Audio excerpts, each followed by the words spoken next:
এই যে মায়েরা বসে আছেন, সারা জীবন ধরে রান্না করে শুধু ভূত খাইয়েছেন। ভূত, ছেলে মেয়ে, স্বামী, দেওর, ননদ, ভাসুর, শ্বশুর, এসব ভূত। যেদিনকে আপনাদের হাতের রান্না গোবিন্দ সেবায় লাগবে, সেদিনকে জানবেন রান্না শেখা সার্থক হয়েছে।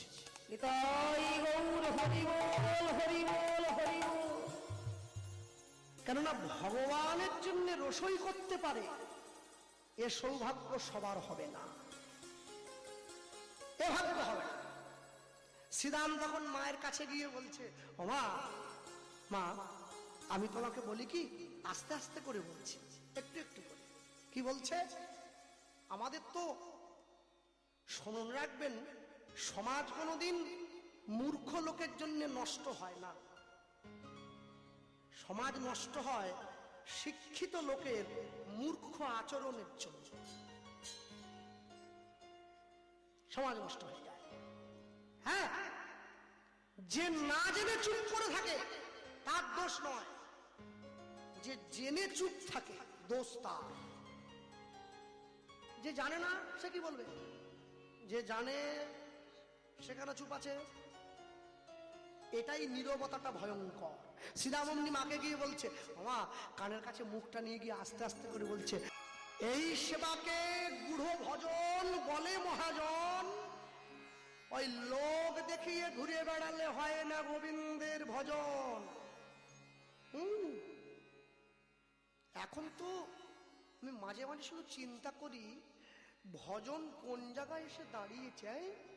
লাল বারোমুন্ডা প্যান্ট, নীল বুট, কালো গেঞ্জি, মাথা নেড়া, এত বড় শিখা, এই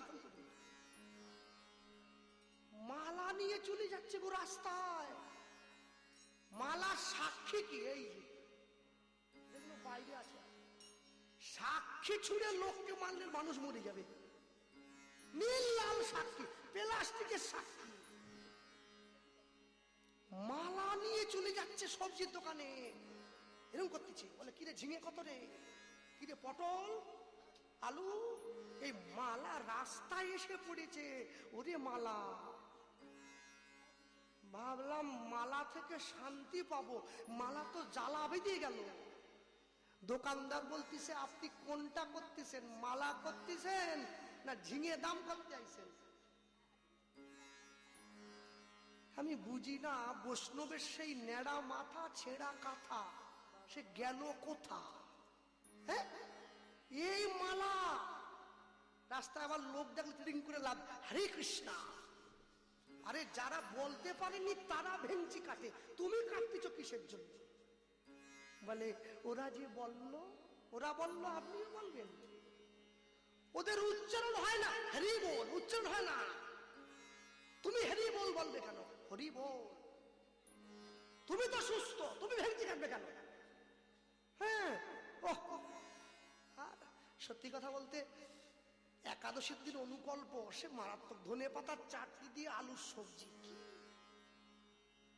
একাদশীও ভাবতেছে কেউ আমাকে করতেছে, বিরাট একেবারে 8-10 রকম ভাজা আছে, 500 শাকালু, 1 কিলো আপেল, 200 কাজু, 250 ছানা। বাপ রে! কমিটি ঘরে গিয়ে বলে, দাদা এর থেকে অন্য খেয়ে নিলে হতো নি? মানে আপনি যে লিস্ট দিয়েছেন আর কি, মানে এ তো 4 ডবল খরচা হয়ে যাবে। আবার আসরে আসার আগে বললেন 2 কিলো গরম দুধ চাই, একবারে ঘন। এত পারবো নি দাদা, মানে বাজেট নেই, হয় নিজে কিনে খান নাহলে অন্য খান। আসলে মানে কি,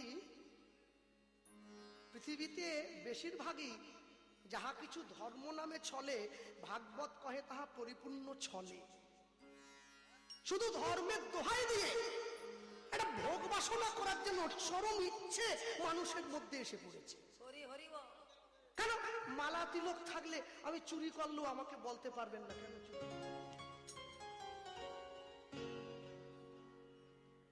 কিন্তু না, আপনি যা কিছু করছেন হিসেব কিন্তু দিতে হবে। এমনও লোক আছে যে দুপুরবেলা খেয়ে দিয়ে দিয়ে শুয়েছে, ঘুমের মধ্যে হরিনাম জপ করতে করতে প্রাণটা চলে গেল, এটাও মরণ। এমনও লোক আছে 10 বছর বিছানায় পড়ে আছে, পায়খানা পেচ্ছাপ করে গায়ে মেখে নিচ্ছে, মরতে চায় কিন্তু মরে না, এটাও তো জীবন। আপনি কোনটা নেবেন ঠিক করতে হবে আপনাকে। যেমন করবেন তেমন চাইবে। হ্যাঁ, হিসেব দিচ্ছে, কর্মের হিসেব। মায়েদের ধৈর্য বড় কম। কেন? মায়েরা কটু ভাষায় কথা বলে, নিজের দেহ পরপুরুষকে প্রদর্শন করে, মাথার চুল বাজারে বিক্রি করে, পরনিন্দা সমালোচনায় রত হয়ে থাকে, মাংস বেশি খায়, ধৈর্য কমে গেছে। নারী জাতি সংসারের লক্ষ্মী, সংসারকে গোছাবার দায়িত্ব তোমাদের। তুমি চাইলে সংসারের লক্ষ্মী বসাবে, তুমি চাইলে অলক্ষ্মী তাড়ি দিয়ে অলক্ষ্মীকে ঘরে ঢুকিয়ে নেবে, ওটা তোমার ব্যাপার। হ্যাঁ, ওটা তোমার ইচ্ছে। সীতাম্মাকে গিয়ে বলছে, জানো মা, সব কথা তোমাকে বলা যাবে না, এই বল, নাহলে কিন্তু পাঠাবো না। কিন্তু মা তো ঠিক জায়গায় গিট দিয়ে দিয়েছে। হ্যাঁ, সীতাম বলে, মা তো বলা যাবে না। কেন? এ তো কৃষ্ণ ভজনের কথা, কৃষ্ণ ভজনের কথা, আপন ভজন কথা না বলিব যথা কথা, কথা কেমন করে কৃষ্ণ ভালোবাসি, ভালোবাসি, ও মা এ তো বলা যায় না, এ তো বলা যায় না। যে কথা বলেছে সঙ্গে সঙ্গে মা বলছে, যদি না বলিস তাহলে কিন্তু পাঠাবো না, গোপালকে ঘরে রেখে দেবো। জানো মা, তুমি কি ভাবলে তোমার কৃষ্ণ একা থাকে? অনেক লোক এসে যায়। কে আসে? কে আসে? কে? মা, হংসের উপরে চড়ি চতুর্মুখে মন্ত্র করি, হংসের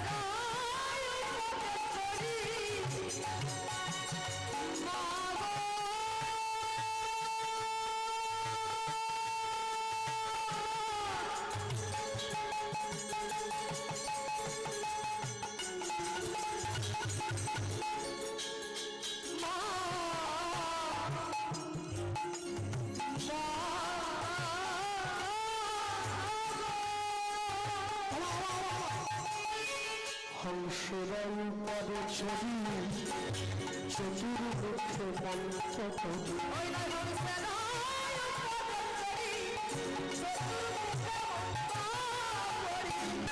স্তব করে কানাইয়ের চারি পাশে,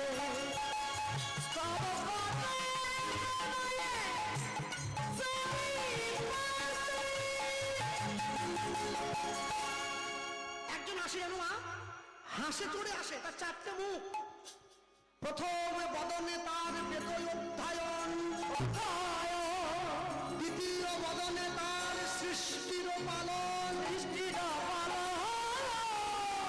তৃতীয় বদনে তার হুতাসন জলে, চতুর্থ বদনে সদা কৃষ্ণ কৃষ্ণ বলে, কৃষ্ণ কৃষ্ণ বলে। এসছে সৃষ্টিকর্তা ব্রহ্মা, চতুর্মুখ ব্রহ্মা, তিনি এসছেন। আর এই যে হংসের উপরে চড়ি চতুর্মুখে মন্ত্র পড়ি, স্তবে করে কানাইয়ের চারিপাশে। ও মা, জানো তো তারপরে শূন্য পথে ঐরাবতে বজ্র হাতে, ঐরাবতে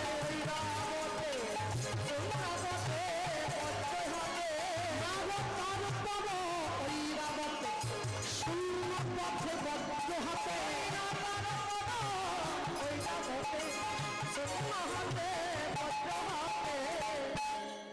দেখি মোরা পালাই তদাসে, দেখি মোরা পালাই তদাসে, তোমা দেখি মোরা পালাই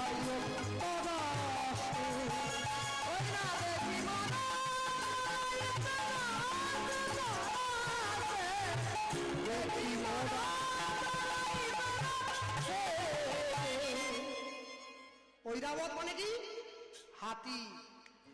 তাহলে আমার আপনার গ্রামে যে হাতিগুলো ঘুরে বেড়ায় এ কি সেই হাতি? না না না, ইন্দ্রের যে হাতি তার নাম ঐরাবত। হ্যাঁ, জানো মা, পৃথিবীতে যত জীব আছে সব থেকে বেশি শক্তি হলো হাতির গায়ে, তাই তো? 10,000 হাতির গায়ে যেই শক্তি আছে, এক ইন্দ্রের ঐরাবতের অঙ্গে সেই শক্তি আছে। 10,000 ঐরাবতের অঙ্গে যেই শক্তি আছে, এক ইন্দ্রের বজ্রে সেই শক্তি আছে। 10,000 ইন্দ্রের বজ্রে যেই শক্তি আছে, এক ব্রহ্মার কমণ্ডলুতে সেই শক্তি আছে। 10,000 ব্রহ্মার কমণ্ডলুতে যেই শক্তি আছে, এক দেবাদিদেব মহাদেবের ত্রিশূলে সেই শক্তি আছে। 10,000 মহাদেবের ত্রিশূলে যেই শক্তি আছে, এক দেবাদিদেব মহাদেবের ত্রিনয়নে সেই শক্তি আছে। 10,000 মহাদেবের ত্রিনয়নে যেই শক্তি আছে, এক মা কালীর খড়গে সেই শক্তি আছে। 10,000 মা কালীর খড়গে যেই শক্তি আছে, যে ষাঁড়টা শিবকে পিঠে করে নিয়ে বেড়ায় তাকে নন্দী মহারাজ বলা হয়, এক নন্দী মহারাজের অঙ্গে সেই শক্তি আছে। 10,000 নন্দী মহারাজের অঙ্গে যেই শক্তি আছে, এক শ্রী বিষ্ণুর সুদর্শন চক্রে সেই শক্তি আছে। 10,000 বিষ্ণুর সুদর্শন চক্রে যেই শক্তি আছে, এক পবননন্দন হনুমানের গদায় সেই শক্তি আছে। 10,000 পবননন্দন হনুমানের গদায় যেই শক্তি আছে, এক গরুর পাখির অঙ্গে সেই শক্তি আছে। 10,000 গরুর পাখির অঙ্গে যেই শক্তি আছে, এক গোবিন্দের মুরলীর ধ্বনিতে সেই শক্তি আছে। 10,000 গোবিন্দের মুরলীর ধ্বনিতে যেই শক্তি আছে, এক গোবিন্দের হাসিতে সেই শক্তি আছে। 10,000 গোবিন্দের হাসিতে যেই শক্তি আছে, এক রাধারানীর চরণতলে তার থেকে অধিক শক্তি লুকায়।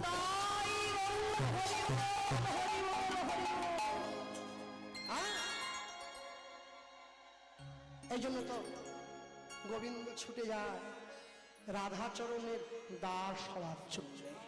জানো মা, এরপরে আরেকজন আসে, দেখতে খুব সুন্দর। ক্ষিপ্ত প্রায়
একজন লোক আসে ষাঁড়ের পিঠে চেপে, বা আর সে ওই সিংহা ডুমুর বাজিয়ে বাজিয়ে, তার বামে এক নাবি তুলো নাবি বারে পাবি,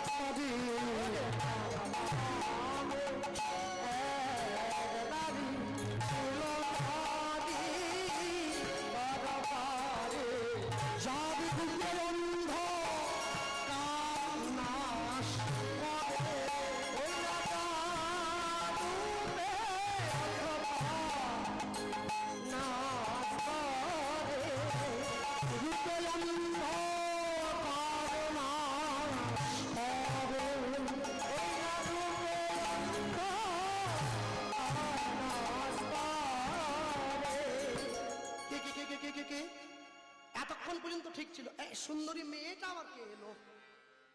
এমনি এমনি আসে গো, স্বর্ণকান্তি শশীমুখী ভালো শোভে তিন আখি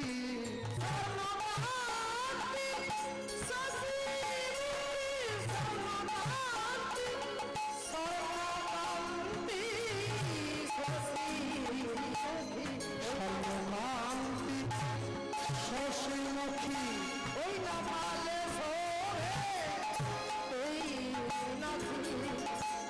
ননি খাওয়া তোমার গিরি ঘরে ওই না ননি খায় তোমার গিরি ঘরে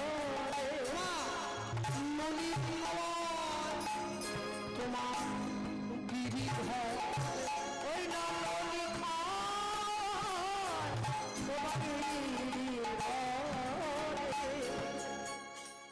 আমি ছাড়া আমার কৃষ্ণকে কে নুনি খাওয়ায়? এই জন্য যেটা দেবো না বলেছি। এত বড় সাহস কার যে আমার কৃষ্ণ কি খায়? সে খাওয়ায়, কিন্তু তোমার কৃষ্ণ খায় না। সে খাওয়াতে খাওয়াতে একটা কথা বলে, জানো মা কি বলে? একবার মা বলে ডাকে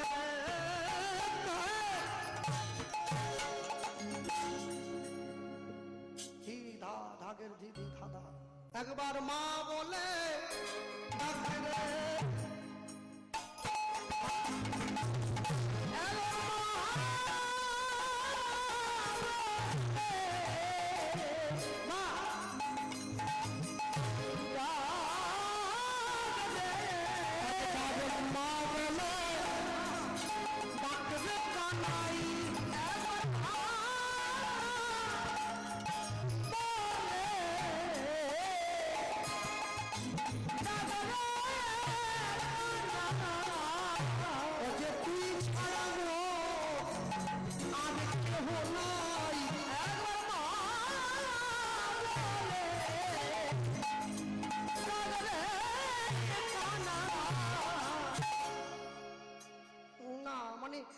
তোমার তোমার গোপাল ননিটা খায়, কিন্তু মা বলে ডাকে না।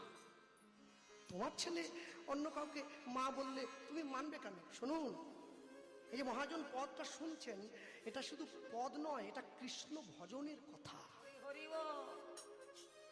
যে কথা শ্রীরাম শুধু মায়ের কানে কানে বলছে সবাইকে শোনাবার জন্য, এটা ভজনের কথা। হ্যাঁ, আমরা তো হ্যাঁ সত্যি কথা কি, একবার মা বলে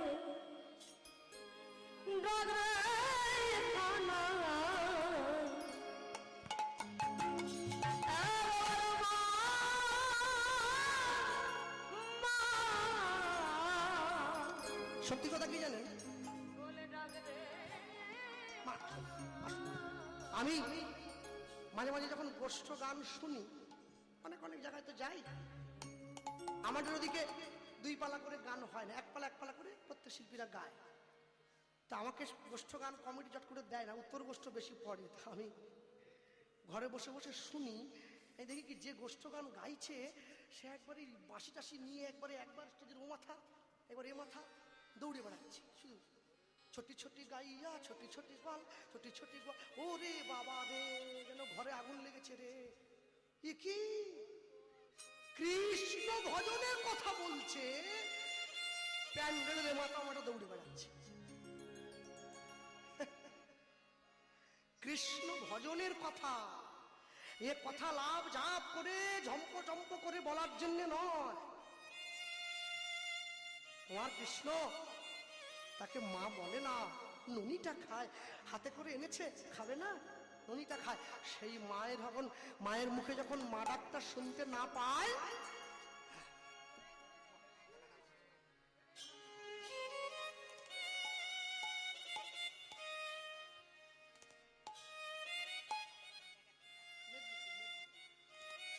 হ্যাঁ প্রণামে আমার বড় ভয় জানো,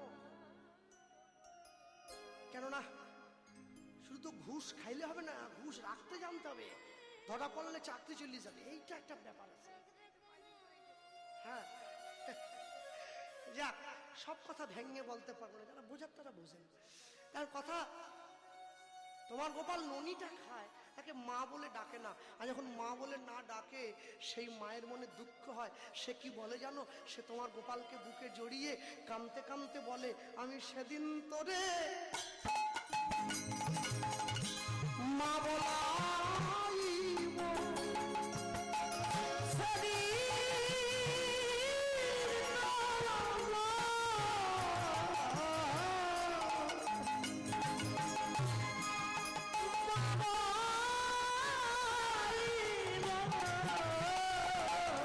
আমি সেদিন তোরে মা বলাইব,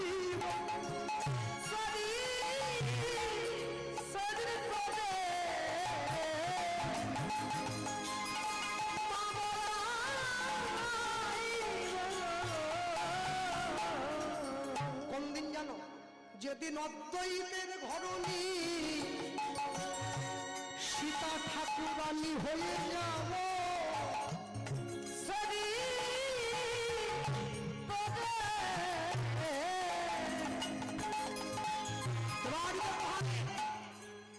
দেবাদিদেব মহাদেব কলিকালের মাটিতে অদ্বৈত আচার্য হয়ে নবদ্বীপে এসেছেন। আর দেবাদিদেব মহাদেবের ঘরণী মা পার্বতী সীতা ঠাকুরানী হয়ে এসেছেন গৌরাঙ্গ লীলায়। সেই কথাটা মনে করিয়ে দিচ্ছি। যেদিন অদ্বৈতের ঘরণী সীতা ঠাকুরানী হয়ে যাব,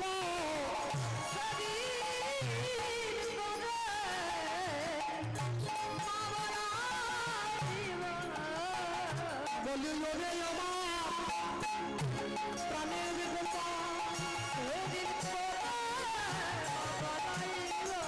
বলি ওরে আমার প্রাণের গোপাল,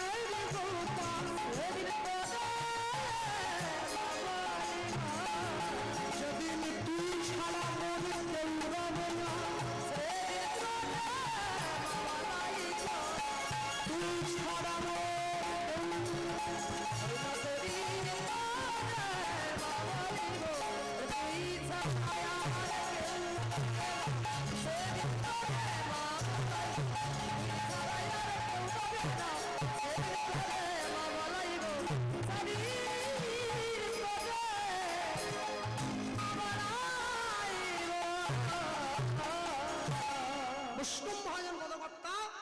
শ্রীরাম দাস মহাশয় তিনি কি লিখছেন? এ দাস ও শ্রীরামে কয়, মা তুমি না করো ভয়, কালু গেলে যত সুখ পাই, যত সুখ পাই, বসিয়া করুর ছায়, তোমার কানু মুরলি বায়, মোরা সব গোধন চড়াই, মোরা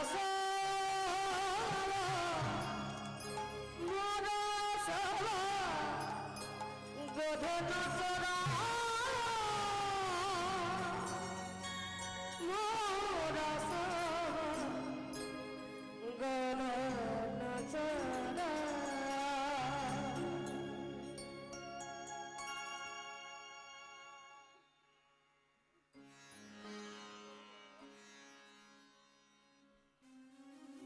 ভালো থাকুন আপনারা সকলে। কোচবিহারের মানুষ, উত্তরবঙ্গ সফরে আমি প্রথম এলাম, তো সব রকম অভিজ্ঞতা আমার হয়েছে, ভালো খারাপ মন্দ ভালো। তবে উত্তরবঙ্গে যতগুলি আসর আমি গাইলাম, এই বছরে মানে আমার এই জীবনের প্রথম আশাতে এই আসরটি সর্বশ্রেষ্ঠ এখনো পর্যন্ত আমার মনোভূত হয়েছে।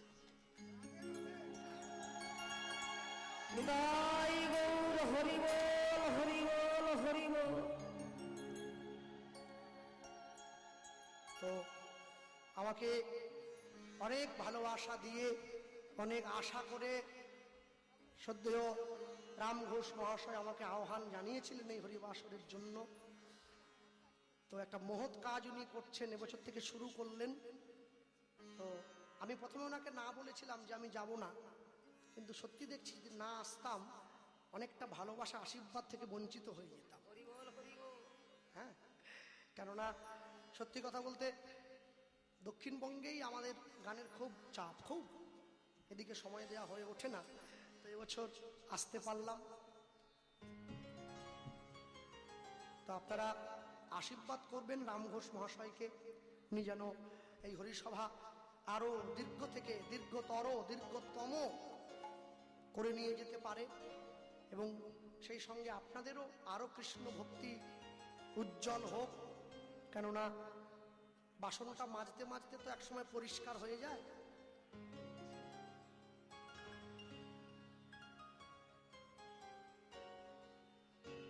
বাসনটা মাজতে মাজতে একসময় পরিষ্কার হয়ে যায়, যত মাজা হয় তত পরিষ্কার হয়। ভক্তিটাও সেরকম, যত মাছ দেবেন তত পরিষ্কার হবে।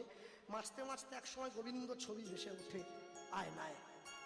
এবং সেই সঙ্গে এই যে সাউন্ড সহযোগিতা করেছে সুমি সাউন্ড, নাজিরহাট, অপূর্ব সুন্দর।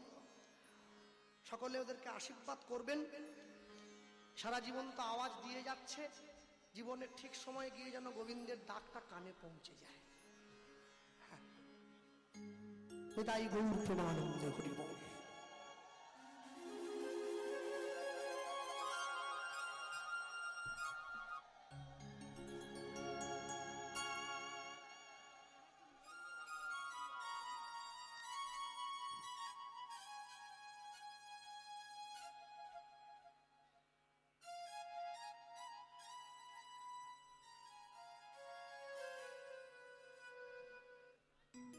এবং এত সুন্দর হরিসভার আয়োজন হয়েছে, খুবই সুন্দর। আমি আসতে পেরে নিজেকে খুবই কৃতার্থ মনে করি। শ্রীরাম গিয়ে মায়ের সামনে যখন দাঁড়িয়ে কথা বলছে, তখন মা এবার উঠে বসেছে, নিজের চোখটা মুছে শ্রীরামের কাছে গিয়ে বসেছে। হ্যাঁ, কেন জানেন, মনুষ্য জীবনের সর্বশ্রেষ্ঠ পাওয়া গোবিন্দ চরণ।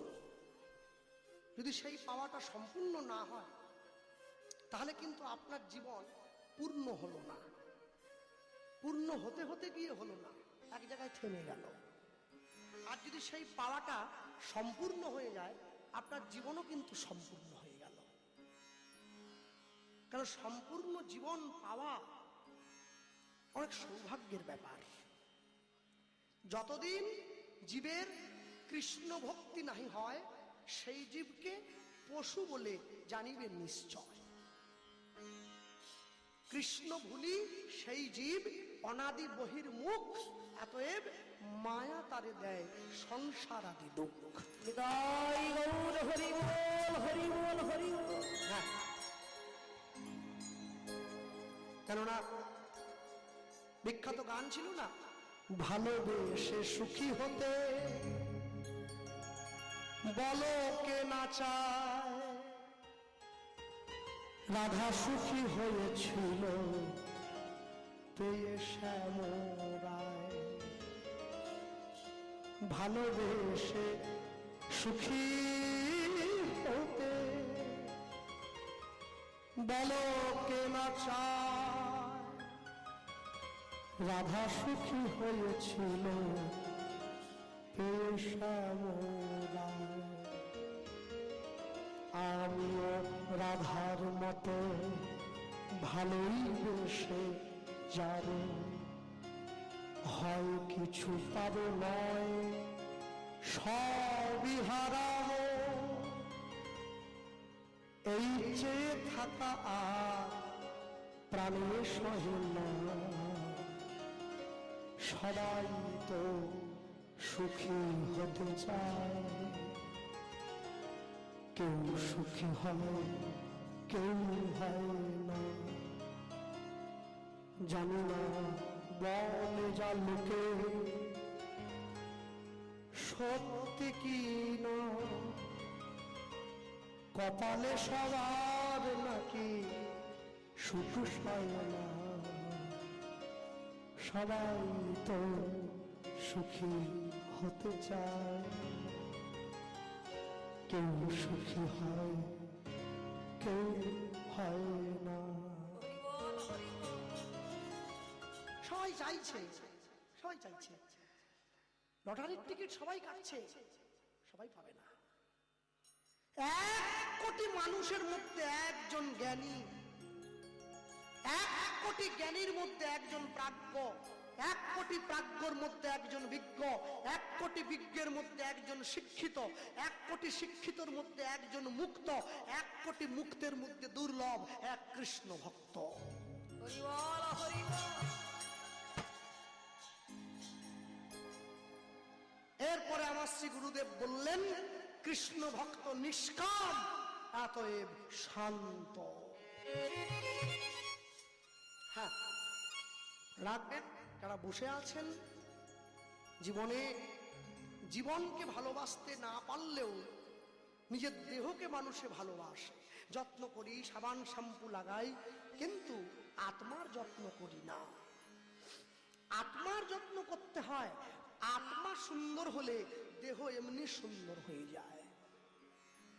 যখন মুখে কালো কালো ছোপ ছোপ দাগ হয়, বড় বড় বিউটি পার্লারে গিয়ে তখন ঘষাঘষি করেও ঠিকঠাক না হয়, তখন ডাক্তারবাবুর কাছে যেতে হয়। ডাক্তারবাবু কি করে? একটা লিভারের টনিক দিয়ে দেয়। কি বলে? তোমার লিভারটা ঠিক নাই হে, লিভারটাই গোলমেলে হচ্ছে। লিভারটা যদি ঠিক হয়ে যায়, মুখের দাগটা চলে যাবে। কি অন্তর যদি ঠিক হয়ে যায়, দেহ ঠিক হয়ে যাবে। গোবিন্দ চরণে মন যদি সপে যায়, জীবন সুন্দর হয়ে যাবে। তাই গৌর হরি বল হরি বল হরি বল। সুন্দর, এর থেকে সুন্দর ভাবে জীবন আর কোনোদিন কাটবে না। হ্যাঁ, জীবের মধ্যে যত গান আছে, গানের মধ্যে কোন গান জীবের নিজ ধর্ম? রাধা কৃষ্ণের প্রেম কেলি যেই গীতের মর্ম। রায় রামানন্দ বলছেন মহাপ্রভু, প্রভু জগতের যত গান আছে, কোন গান চিরস্থায়ী নয়, কিন্তু ভগবানের নাম, রাধা গোবিন্দের নাম চিরস্থায়ী। ছিল, আছে, থাকবে, বাধা দেওয়ার কেউ নেই। সাজিয়ে দিচ্ছে মা নীলপিত ধরানন্দ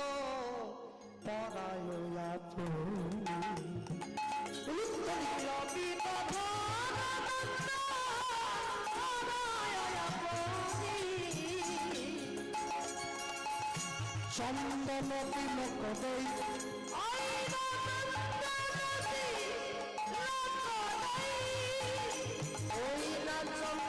চন্দন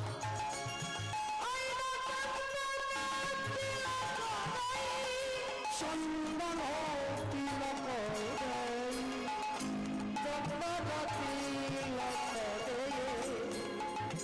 যশোদা মোহিনী, যশোদা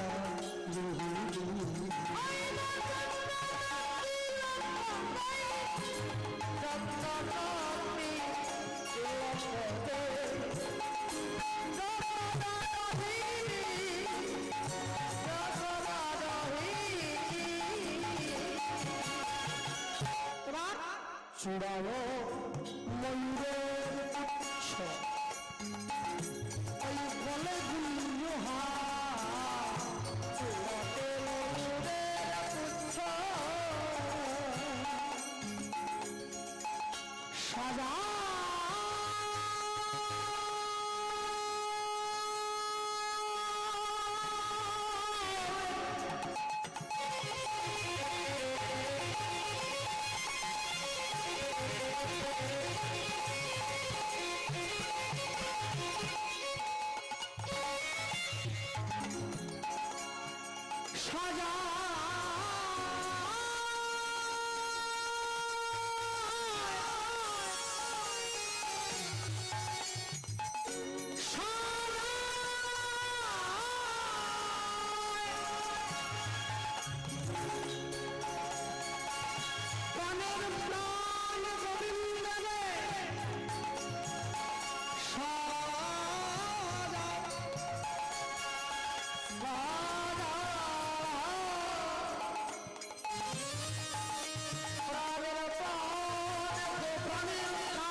গলে গুঞ্জহার ওই না চূড়ায়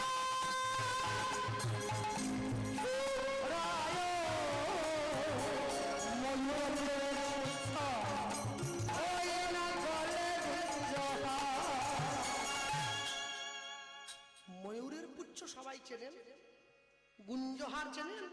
যা গোবিন্দ করে আছে গুঞ্জহার। আগেকার দিনের গ্রামের জমিদার বাড়ির বউরা পড়তো, দেখবেন গুটি গুটি থাকতো, সোনার গুটি, একটার সঙ্গে একটা, একটার সঙ্গে একটা, একটার সঙ্গে একটা, ভেতরে আবার সরু সোনার চেন দেওয়া, ওপরটা গুটি গুটি, অনেক মহামূল্যবান, অনেক দাম। উপরে একটা সোনার গুটি, ভেতরে আবার সোনার চেন দিয়ে ঢোকানো, এ কি চারটিখানি পয়সা? তার উপর যদি আবার 1,32,000। চূড়ায় ময়ূরের পুচ্ছ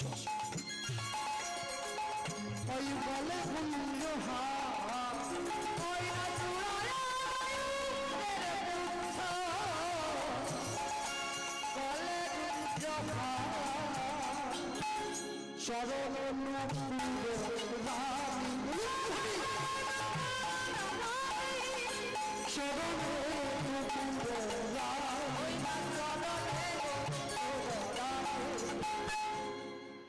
রানী গোবিন্দের চরণে দুটো নুপুর।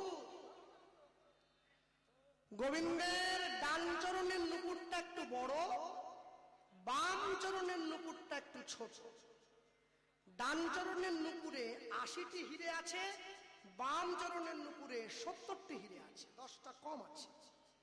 ডান চরণে গোবিন্দ যে নুপুরটা পরেছেন, সেই নুপুরটা এই যে পায়ের যে গিঁটটা আছে না, গিঁটের নিচে আছে ডান চরণে। বাম চরণে যে নুপুরটা গোবিন্দ পরেছেন, এটা গিঁটের ওপরে আছে। ওই যে আগেই বললাম কৃষ্ণ ভজনের কথা, যারা গুরু পরম্পরা মেনে গোবিন্দকে শৃঙ্গার করে, অঙ্গরাগ করে, তারা এইভাবে সাজায়। ওই ঝমঝম করে যা মনে হলো এক ধার থেকে গুঁজে দিলাম, ও করলে হবে না। ডান চরণের নুপুরকে ত্রেতা যুগে রাম অবতারে রামচন্দ্র মা সীতাকে হারিয়ে ধনুকের ছিলাটা মাটিতে গেঁথে দিয়ে কাঁদছেন, হা সীতা, হা সীতা বলে। রামচন্দ্রের চোখের জল ধনুকের গা বেয়ে গড়িয়ে পড়ছে, লক্ষণ দেখছে রক্ত বেরিয়ে যাচ্ছে ধনুকের গোড়ার থেকে। ধনুকটা তুলে দেখছেন নিচে একটা ব্যাঙ আছে, রামচন্দ্রের ধনুকে তার দেহটা গাঁথা হয়ে গেছে। রামচন্দ্র ব্যাঙটাকে হাতে তুলে নিয়েছেন, তোমায় আমি না জেনে কষ্ট দিয়েছি, তুমি আমায় ক্ষমা করো। ব্যাঙটা বলছে, প্রভু আমি তোমার ছোঁয়া ছাড়া মুক্তি লাভ করতে পারতাম না। ব্যাঙটা কে ছিল? ব্যাঙ ছিল সত্য যুগে কন্ন মুনি। ভগবানের রূপ দেখে উপহাস্য করেছিল বলে ব্যাঙ জনি প্রাপ্ত হয়েছিল।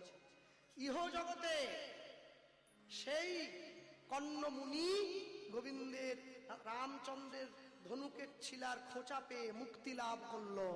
রামচন্দ্র আশীর্বাদ করেছিল, পরবর্তী জীবনে আমি যখন কৃষ্ণ হয়ে বৃন্দাবনে যাব, তুমি আমার ডান চরণের নুপুর হয়ে যাবে।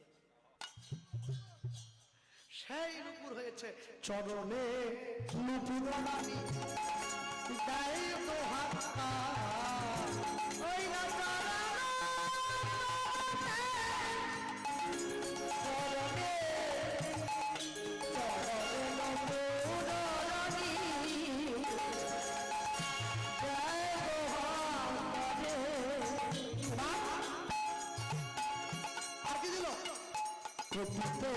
তিনি দিল মনিহা গলে ওই না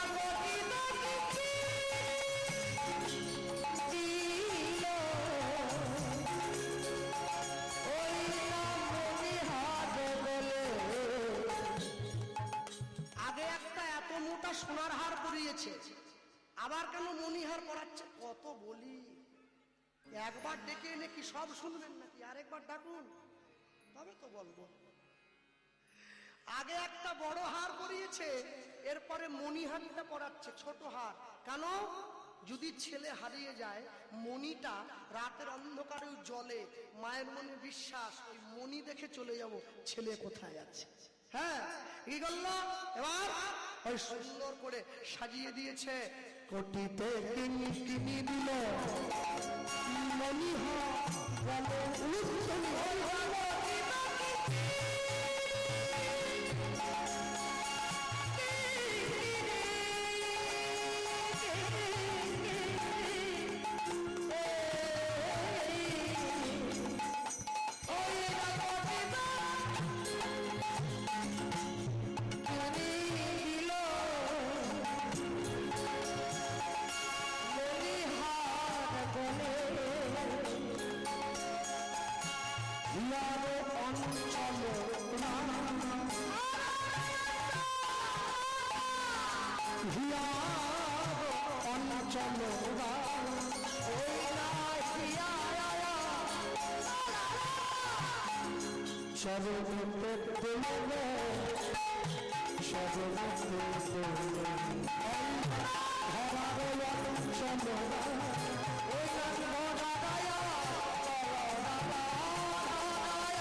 সবাইয়া দাবি হিয়া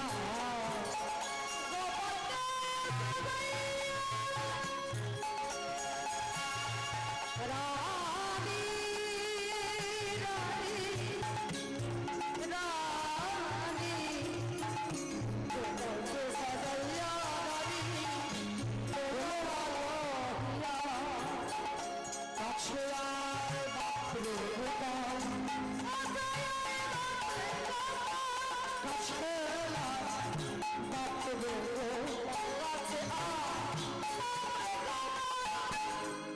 বাকো মামা বলিয়া মামা বলিয়া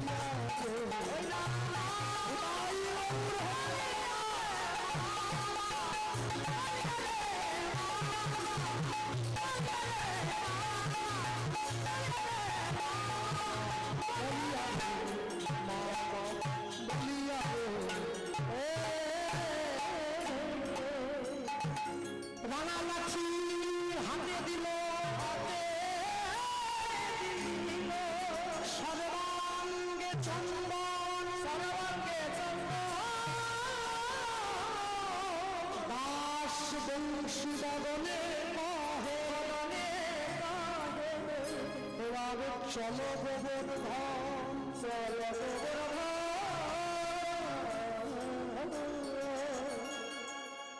যদি তোমাদের কৃষ্ণ ভালোবাসতে ইচ্ছে না হয় তাহলে বাসবে না। কথা বলে কেদারে যদি কৃষ্ণ ভালোবাসতে ইচ্ছে না হয় তাহলে বেশো না, কিন্তু যদি ভালোবাসো তাকে অবহেলা করো না। কি ভাবছো বসে চলবে কিসে, তুমি ভাববার কে?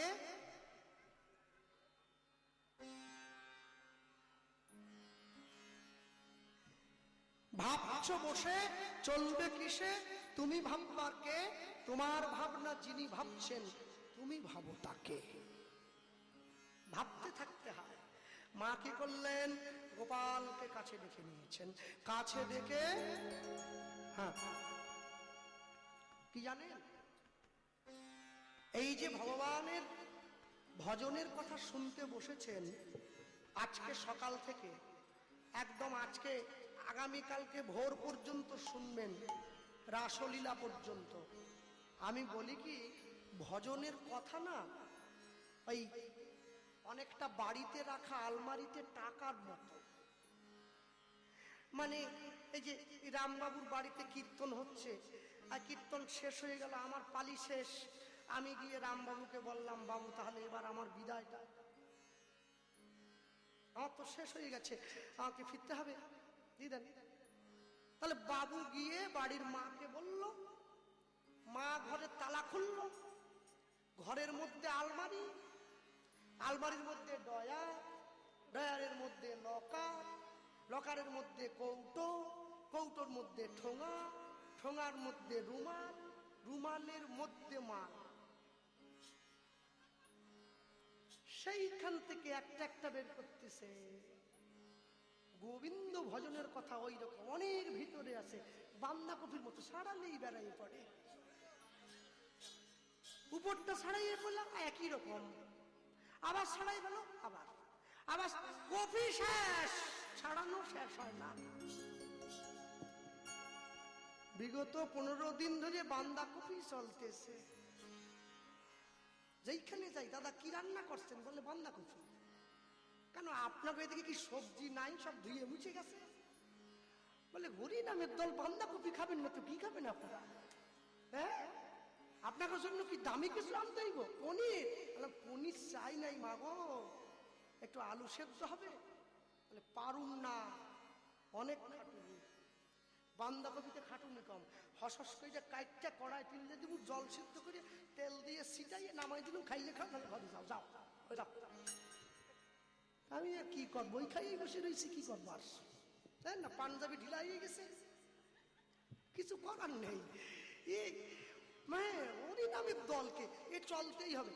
আমারও শপথি লাগে, শপথি লাগে, না যাইও ধনুর আগে, ধনুর আগে, পরাণের পরাণ নীলমণি, পরাণের পরাণ নীলমণি, পরাণে পরাণ নীলমণি, নিকটে রাখিবে পুরিলে মোহন ঘরে বসে আমি যেন শুনি, ঘরে বসে, ঘরে বসে আমি যেন শুনি, ঘরে বসে আমি যেন শুনি। এরপরে কি বলছে গো? বলাই যাইবে আগে আর শিশু বাম ভাগে, ভাগে শ্রীরাম সুদাম সবে পাছে, সব পাছে, তুমি তার মাঝে যাইও, সঙ্গ ছাড়া না হইও, না হইও, মাঠে বড় রিপু ভয় আছে, রিপু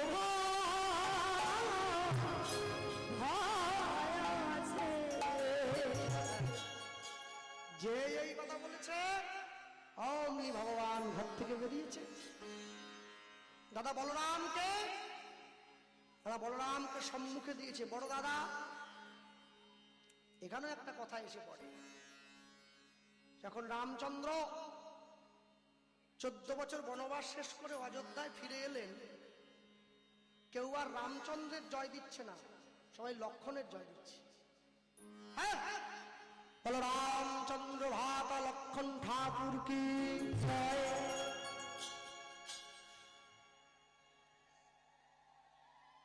হ্যাঁ, লক্ষণের মনে রাগ হয়েছে, কি রে লক্ষণের জয় দিচ্ছে, রামের জয় কেউ দিচ্ছে না, রাম বড় ভাই।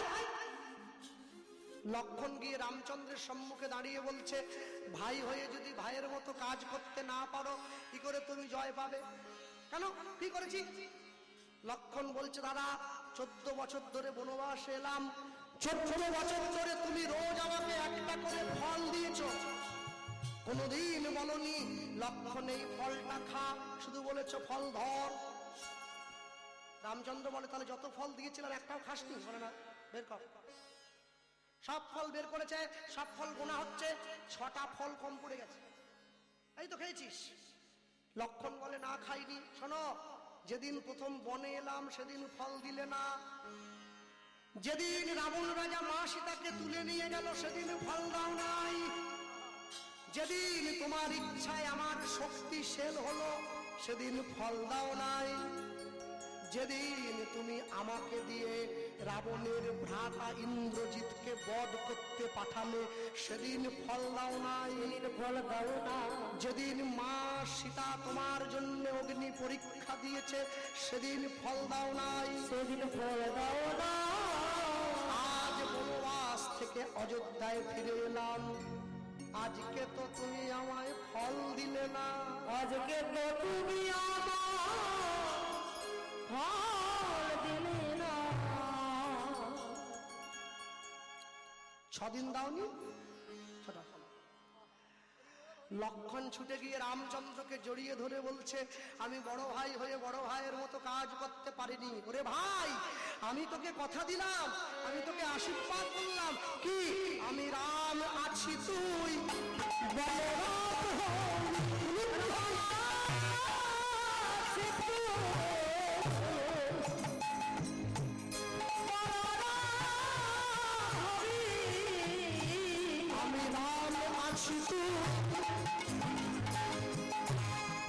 আমি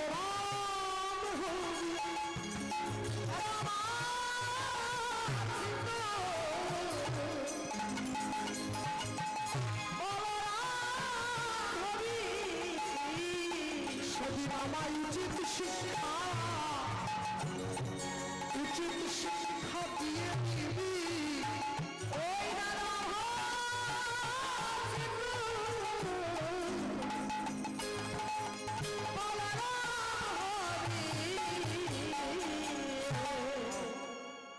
সেই জন্য দাপর যুগের মাটিতে এসে দাদা লক্ষণ যখন বলরাম হয়ে এসেছে, কথা দিয়েছিলেন ভগবান, দাপর যুগে যত লীলা করব সব লীলার আগের দিকে তুই থাকবি, পিছনে যাবি। হ্যাঁ, ওই জন্য না বলাই যাইবে আগে আর শিশু বাম ভাগে, বাম ভাগে। হ্যাঁ, শ্রীরাম সুদাম সব পাছে, সুদাম সব পাছে, তুমি তার মাঝে যাইও, মাঝে যাইও, সঙ্গ ছাড়া না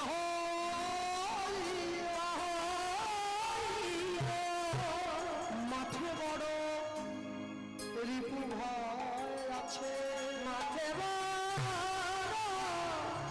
রিপু আছে। এই আছে দুটো পাখি এই দলের আগের দিকে সবসময় দাঁড়ায়, আজকেও দাঁড়িয়ে আছে। এই যে আপনারা কীর্তন করেন না, সুখ সারির দ্বন্দ্ব, এই দ্বন্দ্ব এইখান থেকে লেগেছিল, এইখান থেকে লেগেছিল। সুখ বলে আমি লাইনে আগের দিকে যাব, সারি বলে আমি আগে। কেউ কাউকে ছাড়ছে না, কেন বলো তো? কেন ছাড়ছে না? ছাড়ছে না একটা কারণের জন্য, গোবিন্দ চরণ কে আগে পাবে সেই জন্য মারামারি। সুখ সারির মতো পাখি পর্যন্ত গোবিন্দ চরণ পাওয়ার জন্য মারামারি করে। আমরা মানুষ হয়ে গোবিন্দ চরণ থেকে যাতে দূরে থাকতে পারি সেই জন্য মারামারি করি। সুখ সারি দুইজন একসঙ্গে বলতে বলতে যায়, বৃন্দাবন বিলাসিনী রাই আমাদের, বৃন্দাবন বিলাসিনী রাই আমাদের। হাত তোলা যায়, তালি দেওয়া যায়। বৃন্দাবন বিলাসিনী রাই আমাদের, বিলাসিনী রাই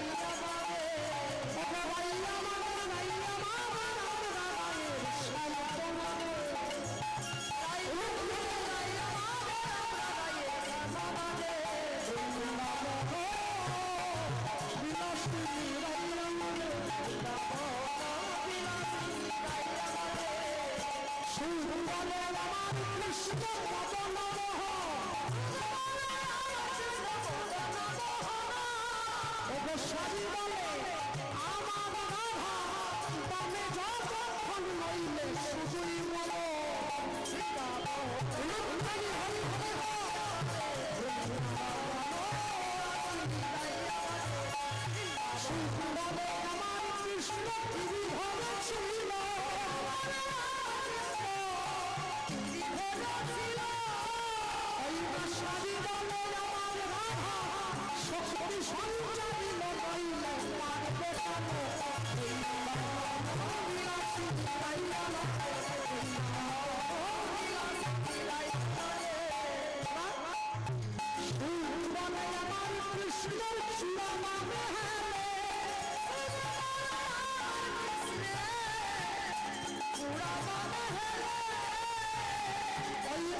পিণ্ডের সকলই না সবে বসে চলে বল হরি বল হরি বল